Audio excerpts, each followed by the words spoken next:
Hold on, what that boy say? Yeah, man. This one right here might be one for the books. Books. As in famous. Why? You said why? Yeah. The story for the books. You know what I'm saying? People would read it. Yeah. It all started on a sleepy winter afternoon history, in Maryland that turned into a waking nightmare. Montgomery County 911, what's the address of the emergency? The Shell station on the corner of Lockwood and New Hampshire Avenue.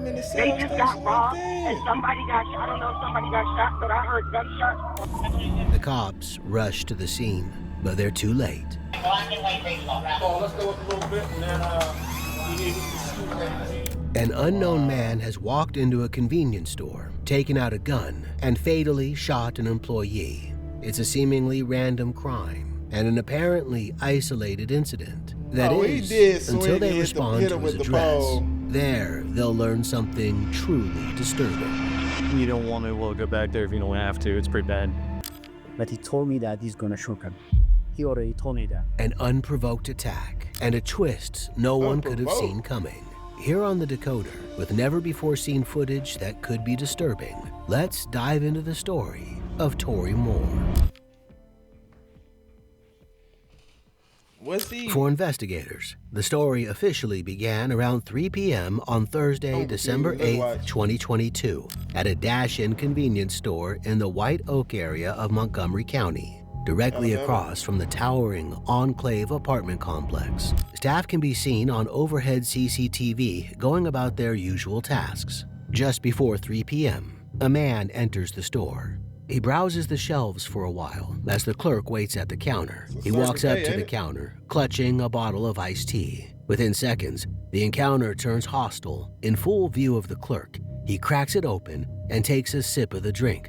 No payment, no hesitation. With no sound, we don't know exactly what they're saying, only that tension is rising. Moments later, he throws something at the clerk. The clerk grabs a pole from behind him and swings it at the man in self-defense, not realizing that this split-second reaction will be his last. The man immediately takes out a silver gun and shoots. And as if this isn't enough, he fires more rounds. Then he picks up his bottle of iced tea and casually walks out.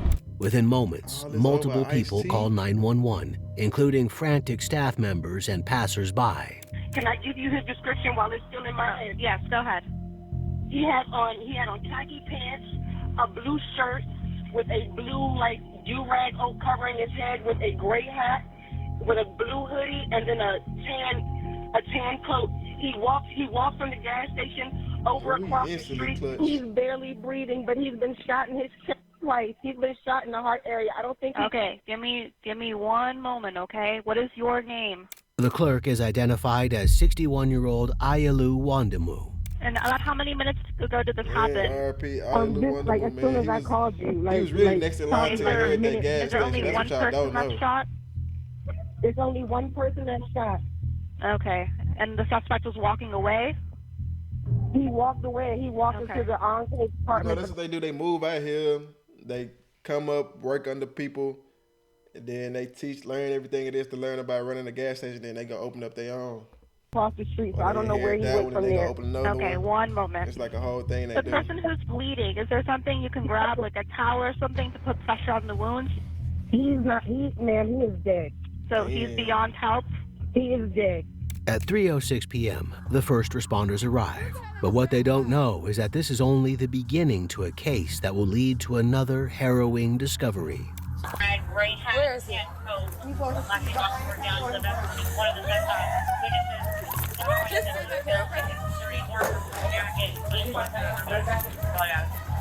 That is unbelievable.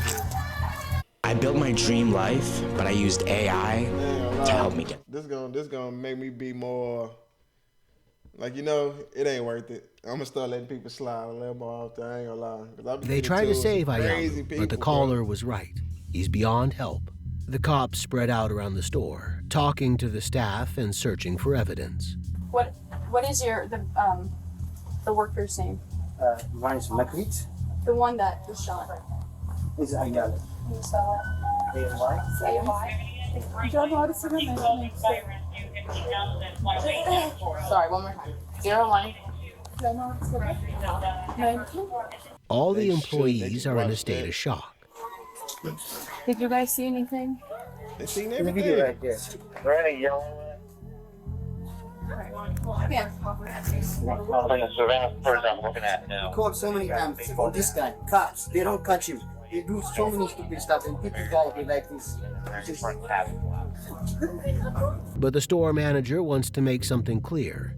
He's been fearing that something like this would happen for a while. If you saw anything that could be helpful to us to try to catch the guy, I don't know. Do you remember seeing much, or you do?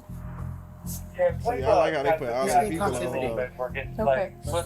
So, During the day? yeah, so what he does is he stay outside in front of, and he asks people's money. Okay. When they don't give it to him, he just, he's kind of a little bit aggressive most of the time. Yeah. And I don't know, last week maybe, it's a Wednesday, Yes. or I'll say Thursday, or Wednesday, one of the day. Okay. He was here, and he was doing like too much outside and inside. So Okay. I told this guy to leave. Correct. He don't want to leave. Huh? So he didn't want to leave. Okay. So I called the cop, and they came. But when they arrived, he already left. Okay. But he told me that he's gonna shoot me. He already told me that. He did? So, yeah, he told me that he's gonna shoot me. Okay. He said, I'm gonna kill you. I'm gonna get you outside. That's what he told me. Okay. And he knows my car because he always stand outside. Correct. When I come in the morning when I park, Yeah. he knows me. But, Okay. so he just, we did a trespass this guy before. You Like, did? Yeah, we did. Okay. And but he keeps coming. According to the manager, this man has been hanging around the store for a while. The last time he was here, Wednesday, December 1st, he had made threats. They've called the police on him before. The store has had some trouble lately with 3 separate trespassing incidents on file, but nobody ever anticipated for things to escalate this far. This unidentified man's name is among the 3 trespassing notices in the manager's office. We think this might be the guy. So, yeah, he's not sure. He has like 2 trespass notices. The other one is for Sean Henderson. And then the owner or the manager gave me this one. Right now, we're doing everything. We have more officers coming in from other districts to try to find him. We have the helicopter up right now, okay? Helicopter? He walked across the street. The problem is, like, we called so many times. We were asking, for protection because this place is a business place, and a lot of times, a lot of stealing happens. We called 100 times. Yeah, you got petty theft. They always come This late is different, because they have so many issues too. Yes. But last week when I called they're supposed to call him because he don't drive. He walks. Okay. He walks those there. So, Okay. we Yes. can easily get him. And still, I don't think he went far away. Maybe Okay. most of the time he stays in Silver Spring downtown. Even when I'm driving, I look him so many times.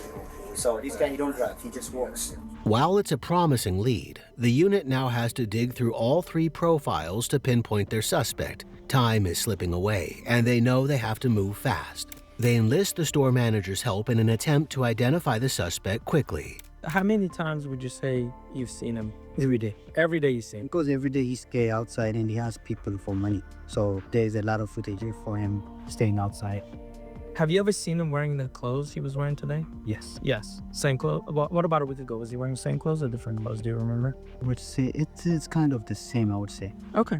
But while this man is a regular at the store, the manager doesn't know his name. He always say, I'm the king, I'm the pharaohs. That's what he used. I'm the king. Yeah, that's what he said so many times. Yeah, He have a kind of some belief, I think. He always, doing some shit on his hand like this. Because I live Silver Spring, so I see him in downtown. Although Ayalu was struck by multiple rounds, the autopsy later confirmed that it was the bullet that severed his spine that ultimately ended his life, an incident that has now rattled the entire local community. I was at this gas station earlier this morning. I go to this gas station almost every single other day. So, you never know when violence is going to strike. And, you hope it's not you, but you also hope no one else gets hurt. Investigators know that they have an armed suspect on the loose and must act fast. They sift through more surveillance footage and canvass the neighborhood, interviewing anyone who might hold a piece of the puzzle. The culprit is almost certainly local to the area, and the investigators are beginning to fit together certain clues. a description of the suspect. By 3 a.m. on December 9th, about 12 hours after the murder, they reach a critical breakthrough. The suspect had walked toward the Enclave, a collection of high-rise buildings right across the street. On the building's CCTV, he can be seen climbing the stairs at 3:03 p.m., just minutes after the shooting. He's calm as anything, holding his bottle of iced tea. Armed with a no-knock search warrant, the SWAT team congregate outside an apartment in the building opposite the dash-in. What they don't know. We have got to the point where literally anybody can build a fully working app without knowing how to code. We have got to the point where literally... They're paying his rent off of asking for money. He might be disabled, might be getting a check. Far more waiting inside than just the killer. The cops find Tory inside, sleeping on a bare mattress near the kitchen. You don't want to go back there if you don't have to. It's pretty bad.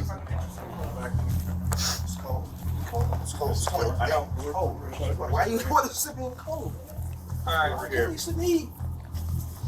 Why you doing this to me? What you did to the man at the gas station?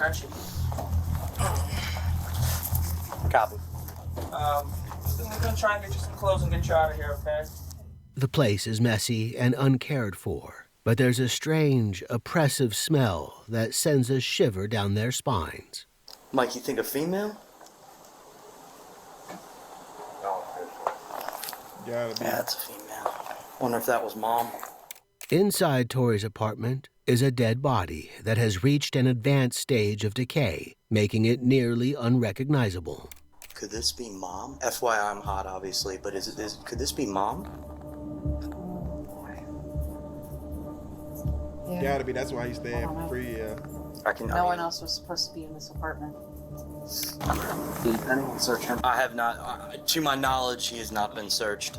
If we just want to check the pockets. They searched me. I know. We get it. We do it like 5 times, brother. It's just procedure. Ask him, who is that? Then they start to move out. Oh, hold up. My phone? I need to text my mother and send her some money. Where do you think it is, sir? Huh? The phone? I think it was. I saw. Okay, we'll make sure it makes sense. Yeah. Text your mother.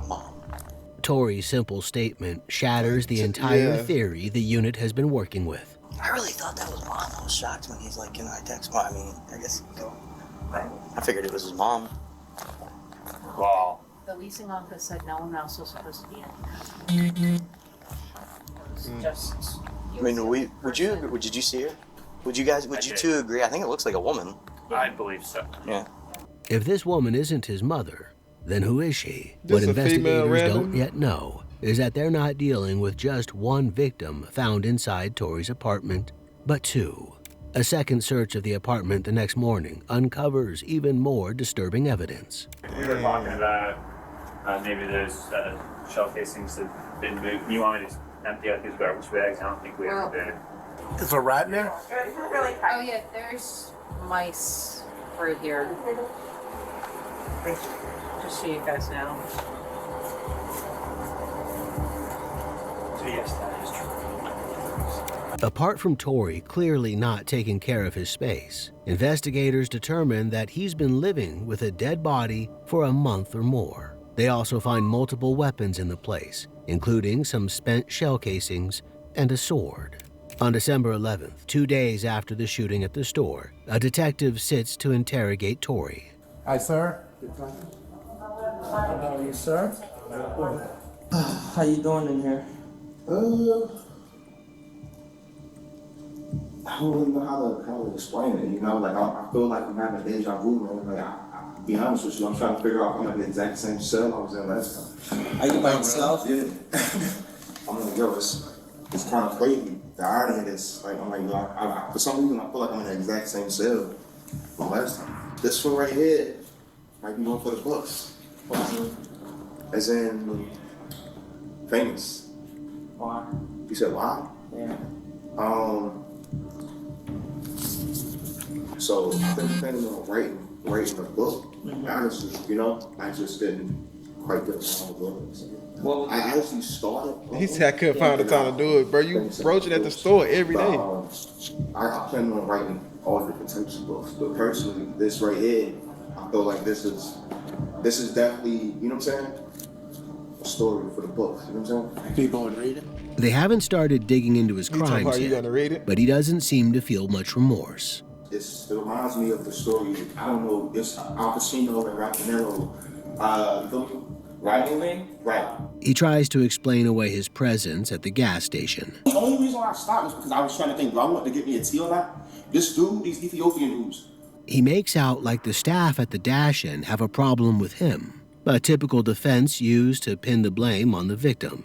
The cops play along. There's way more to this story. Right. You know, so you've killed. I didn't just go in there and right. But at the end of the day, right. But at the end of the day, like a homicide is basically, you know, killing another person. Like when a police officer shoots somebody, right? It's a homicide. It's ruled a homicide. Right. But every homicide may have an excuse behind it. Like an officer said, "Oh, dude pulled out a gun on me. Dude pulled out a knife on me." Stuff like that. So you can't just be like, "All right, well, they killed him, so I guess."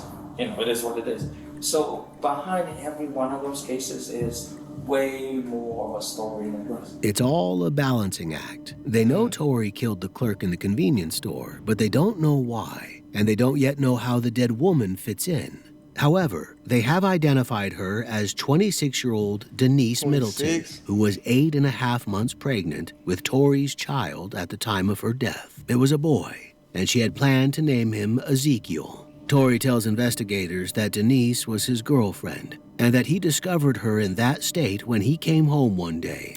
I'm sure it doesn't surprise you. Denise was shot multiple times. Sad. This is one of the saddest cases I've had in Honestly. I'm sad for like so many people involved with this case, including you. It sounds like you had mental illness, she had mental illness, there's a lot going on, and then we have like a tragedy on all kinds of fronts. She was shot 7 times, at least 4 times in the back. The investigators questioned Tori about their relationship. So just to go from the beginning, she was staying at 619 University Boulevard East. And of course it's like, I don't know, a house where, you know, a female stay and they each have a room that they have the medication things. Yeah. You know what I'm saying? So I've been invited over, I've been to her house, but you know, of course she snuck me in and stuff like that, because I guess I'm not supposed, you know what I'm saying? Yeah. So it was like one of the things, like, I saw how they was treating her, you know? And being that, you know, I've been through homelessness with her, she the one that led me to proper place.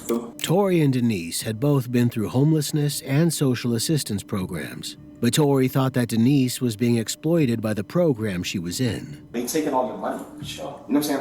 Like pretty much, like you can have your own place. Yeah. And be rent free and still get your money. But instead, these people are taking your money for a room and giving you medicine that you probably don't eat. You know what I'm saying? You feel me? So I'm like, yo, Denise, like, for real, like, you know what I'm saying? Not on top of that, they was trying to illegally evict her. They told her she had to leave in 10 days, and you know, so she kind of had to go in. Right, she didn't have nowhere to go, but at the same time, like, she didn't have to leave that place, but she didn't know that. You know what I'm saying? I'm just letting her know, like, they can't. That's illegal. That's illegal. Yeah, they gotta go through They gotta go through the courts to do that. You know what I'm saying? But in the meantime, you can stay at my house. He invited her to stay with him while she got back on her feet. They'd already had a tumultuous relationship, getting together and then separating multiple times.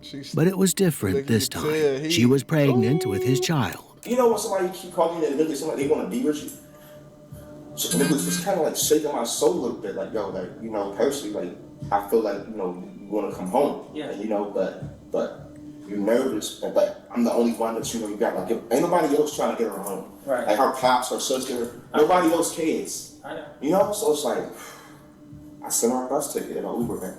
So you send her Uber or a bus or whatever. She comes from Virginia back to Maryland. To Maryland. And then you're there for probably explain the a few accents months. and the codes. Yeah, we were staying together for months. And she came back. You know what I'm saying? Like, she'd always come back. And that's what, I guess that's what get you. Like, you say that you don't want to be here or you don't want me, but you always end up coming back. In an effort to please her, in October, Tori took her to New York to see her mom, who lived in Brooklyn. But again, they spent the whole time arguing. I walked to the 7-Eleven and she's staring with some other dude. Okay. You know what I'm saying? I'm like, oh, fuck, I don't know. You know what I'm saying? So you come back October 8th, and that's when the whole story that you told me the other day happened. When you guys are coming, she's complaining about something, you not using the bathroom, or somebody using the bathroom, and then you have like a little thing downstairs where she gets pushed down. No, I said we was coming from somewhere, and she had she wanted to use the bathroom, but I'm like, oh, we probably the street from the house. You know what I'm saying? Like the bathroom in your house. Right. Yeah. So I'm like, why? You know, she wanted to argue, but I stopped anyway. The autopsy of Denise's body revealed that she had been dead for 2 months when she was found. This puts her date of death around October 8th or 9th. Around then, the couple got into a physical altercation. Y'all push her and stuff like that. I'm not boxing her. I push her. Right. And she fell all the way to the ground. Like, she's slicing it. Like, I didn't push her that hard. You see how much bigger she is than me? Right. Really, I didn't push you that hard. He told me, you see how much bigger she is than me? Yeah, we see, buddy. You know? Come on, get up, stop playing. You know what I'm saying? So it's just like you're just trying to make me look like I'm under the bag now. Again, Tory uses his usual excuse of blaming the victim and taking no ownership in admitting that he was the one who pushed her to the ground while she was 8.5 months pregnant. So then I get in the house and we still like fighting and wrestling or whatever, you know what I'm saying? And I end up throwing up again. You know, that was on the side where she was at, but she was still living. You know what I'm saying? Right. We were still like going through it then. You know what I'm saying? When I left her, she was still living. If you need to make video content but don't want to rely on 1,000 other people, then check out Riverside. First up, you can record. The last image we have of Denise is from October 9th from the CCTV of the elevator in their building. The couple gets in the elevator together. Tory prevents other residents from joining them, while Denise just stands quietly in the corner. When they're alone, she moves away from him, and she appears to be wiping away tears. She follows him slowly, begrudgingly out of the elevator, and we never see her again. And yet, it's what Tory has done in these 2 months that will leave the investigators and the entire community reeling. For now, they need to uncover the reason behind it all. Why had he gone on such a deadly rampage? And the answers won't come in easy. I mean, that's where I think it's the most important part of the story. And I understand why you may not want to tell us. But because I think you A, have to admit it to yourself, and B, it's a tough thing to do. But like I told you the first time I met you, you seem just like a good dude, you seem spiritual, and at the end of the day, people are gonna look at the story and they're gonna think, like, I'm just trying to be as objective as I can. People are gonna think you did it, and they're gonna be like, was he remorseful about that? Because just like with this thing at the store, there was an explanation. They're whacking you with a pole, right? Yeah. Like you said, there's only so much you can take. You're not an animal. You come in there trying to get a nice tea, they're whacking you with a pole. For nothing. This is some store policy. What the heck's You did going on, right? You did throw the so bottle you see though. how you could go from, oh, they just robbed the store for iced tea, shot the club too. Oh man, there's a lot more to the story. Just like that, with her, I think there's so much to this story. The cops have him dead to rights on killing Ayalu at the gas station. He did it on camera, after all. For the sake of the investigation, they're willing to empathize with him to have him spill the truth. But it's the killing of Denise that they're trying to get him to admit to, and he won't budge that easy. Let's say she survived. Let's say you shot her and she survived. She would have been like, it's okay, like I attacked him, whatever. But she's not here to tell us this side of the story. Right. You only here. And we're just trying to appeal to the bottom, to you as a good person.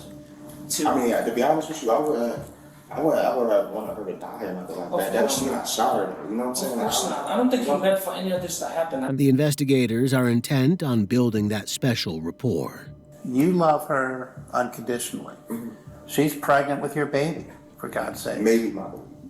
Let's assume it's your baby. Maybe my baby. Because you guys are together. So whether you're the biological father or not the biological father, when that baby's born, you're the father.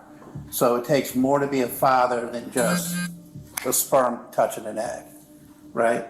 And you're a good guy where you're willing to take that responsibility and stand up and be the father for that child, so that child you can mold the boy to be your running buddy, you know, because that's what every guy wants, is a boy to be a running buddy.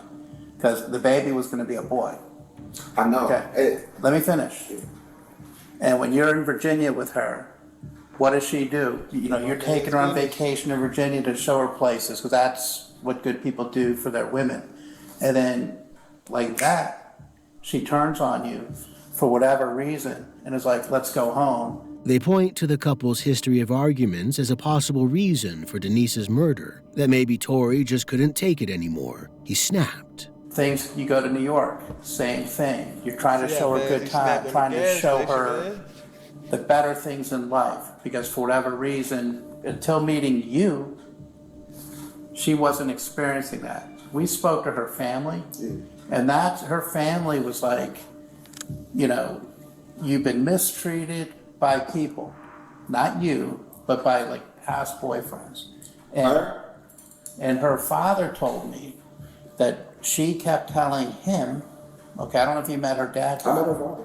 but she kept telling him how much she loved you. Right. You get back to Silver Spring, and then the cycle starts again, where she's turning on you, and then the argument becomes physical, and you guys start fighting and whatnot. What happened upstairs in the apartment is a tragedy, and it takes a big person to be able to accept responsibility. And the bottom line, I'm going to say flat out, you shot her. And when you shot her, that made you sick to your stomach. No, that's not what happened. That's exactly what happened at all. They're referring to an incident when he was first arrested. He threw up in the police station. I already threw up. I promise. You know what I mean? I didn't shoot her. Like, we was fighting, and I told her, like, she had already saw me getting sick. You know what I'm saying? I got sick on the bus, or before we got on the bus. I threw up on my slippers or whatever I was wearing. I threw up. No matter when you throw up. And then I threw up more than once, is what I'm trying to tell you. And we just let evidence. They're gonna say the showcasings are the same. Your DNA. We just got it, so we're gonna get it done in 2-3 hours. They're gonna say the DNA is the same in both showcasing. So for us, do we need some kind of explanation? No, we really don't. But for you, I think for you, it is so important, just like you explain your stuff in the store. If we didn't have the video, let's say we didn't have the video. Can you imagine? You think the store people would have told us they were whacking you with it? No. They keep drawing comparisons between the shooting in the store and the murder of Denise. Investigators try everything to get him to spill the reason, hoping that there's an explanation for what happened in the store. But Tori's trying to present alternate explanations. So y'all don't see that she got like restraining orders. She had reported her house being like. Imagine this, right? So imagine I'm dealing with Denise, right? But the whole time I'm dealing with her, I'm asking her questions like, "Yo, Denise, what's going on?" Like, and you acting weird. So like, maybe you gotta look at it like this. Like, I bet ask her stuff like this. Like, is anybody following you? Like, are you running from somebody and you just don't want to tell me, or what's going on? It's the same gun, more than likely, because I found that gun on my bed when I got home. Right, that's what I'm saying. Somebody obviously either left it there because they didn't want to have it, or they was trying to frame it. Are we being recorded? Are you? Yeah. We gonna be recorded? Yeah. We have to. No, it's all right. That's all right. It's a new. I just wanted to be sure. No, and I don't want to lie to you. It's a new law we have that we, for murders and homicides, we have to report. Okay. So we can't say, all right, well, I'm saying he said that, and you guys said that. Right. So we're just trying to be fair to you, but I don't want to lie to you. Yeah, you are. Yeah. So I mean, with that being said, man.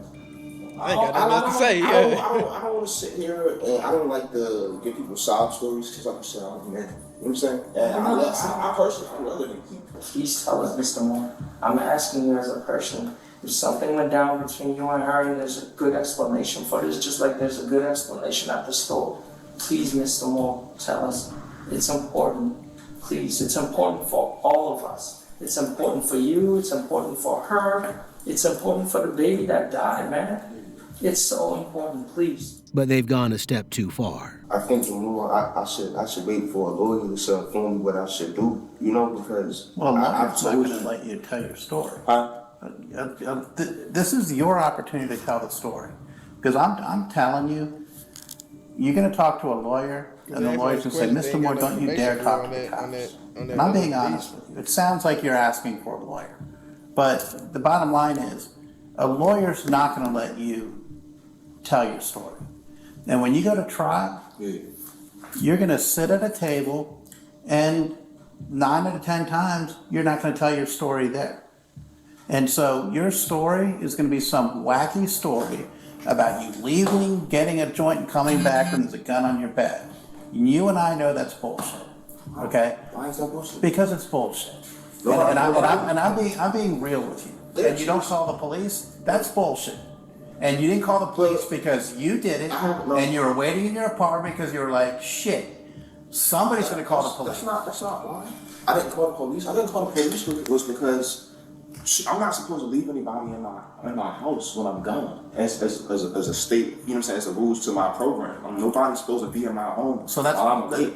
So I automatically knew that was wrong. So I'm like, yo, like, the reason why I didn't call the police wasn't because I did it. It was because I didn't know what to do at this point. Like, it's a dead body. You didn't know what to do because you had shot her. He continues to deny killing Denise, but he does go into more detail on the gas station attack. I just happened like, do I want to get the antique part in the store? And the manager said something to me about you can't be in the store that long or something. I'm like, yo, dude, I ain't even been in that long. You know what I'm saying? So then I approached him, I'm like, what are you talking about? You know what I'm saying? And he want to get all rah-rah with me. I'm thinking like, yo, dude, like, why are you? Then I'm like, so he throws somebody, I thought you probably him. You know what I'm saying? But it's like, yo, at that point, I didn't pick up nothing. He didn't, you know what I'm saying? So it's like, yo, I can let that be. You know what I'm saying? You do a couple things with you. I can live with that. You know what I'm saying? But then this dude pick up a pole and hit me with it. Torrey admits that he can get violent with the right provocation, and the investigators draw this back to Denise. I believe you. She's much, much bigger than you are. And just because you're a guy and she's a female, she's probably much, much stronger. You know, with somebody who's heavier that can throw a punch, the force that punch, just basic physics, is much heavier. And that's what I mean. You did not go there to be like, you know, I'm going to kill her. No. But when she attacked you, I don't think you had a choice. Is this off the record? Can we go off the record? We can do off the record. Remember the sword found in his apartment? So, while me and Denise was fighting, right? She grabbed a sword. I picked up a sword. You feel me? Because she had the stick. You understand? Okay. But I knew I didn't want to stab her with that. You feel me? I knew she was pregnant. I didn't want to, you know what I'm saying? I didn't want to stab her with the sword. All right? So I threw it. Sword down. And she picked it up. All right? Okay?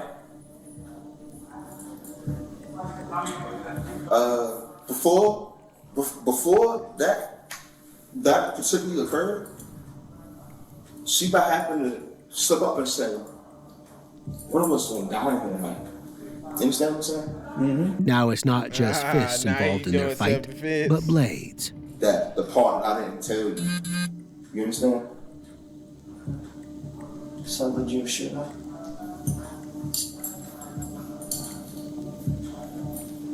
That's off the record. It's from me and you. Like, just us. Just us.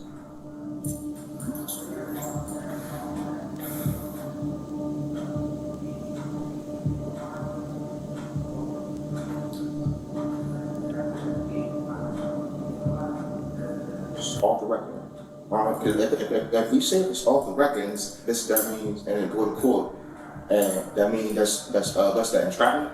Nah, it means it's off the record. Entrapment is when I like plan some stuff on you or something, or make you do something. So what is it when you tell somebody something's off the record? And then don't worry about off the record. We're there. Well, you said we're at that point now. What point? Meaning you're either going to tell us or not. You're either going to tell us or not, because on the record, off the record, buddy. He turned off the recorder. Okay. You shot her. There's no cameras in here. You're either going to tell us or not, man. You shot her.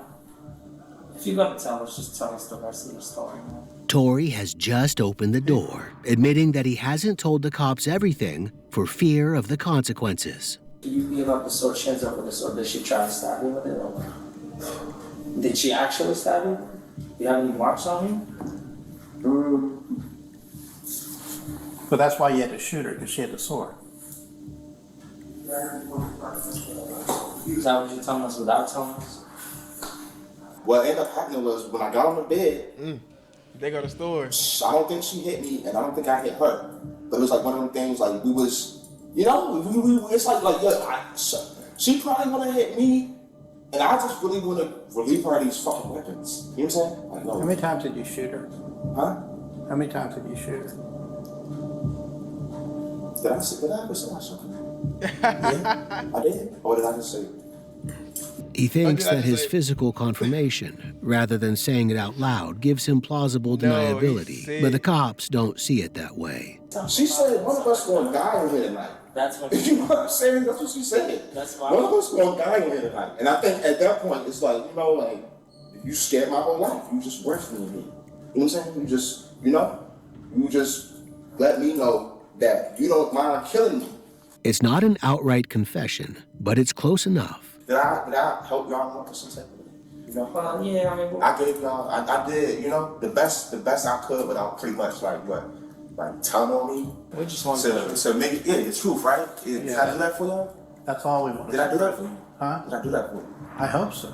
They take him back to his cell, and they prepare to put him on trial. 31-year-old Tory Moore appeared in court for the first time since his arrest. He was originally charged with murdering a gas station clerk. The victim in the case was a 61-year-old store clerk who was 61? Shot multiple times during an assault that occurred inside of that convenience store. He's now facing 2 additional charges after a young woman's body was found decomposing in his Silver Spring apartment. An examination of his phone records reveals that following that fateful evening of October 9th, he moved around the D.C. area, making damning Google searches, such as how long before a body starts to stink and how to move dead body without being seen. He also searched how to plead insanity. Then he took a bus to North Carolina and then all the way to California, but he couldn't run from what he'd done forever. Tory returned to Silver Spring a month later. Denise was still lying in his bedroom, lifeless. He still didn't do anything about it. He lived with her in his apartment for 25 more days before the afternoon of December 8th, when he walked into that convenience store. During the proceedings, his lawyers argue that he's not competent to stand trial, saying he has schizophrenia and that he was out of touch with reality. But he does stand trial, not for 2 murders, but for 3. His and Denise's unborn baby, Ezekiel, at 8.5 months old, was viable at the time of the shooting. This makes it murder.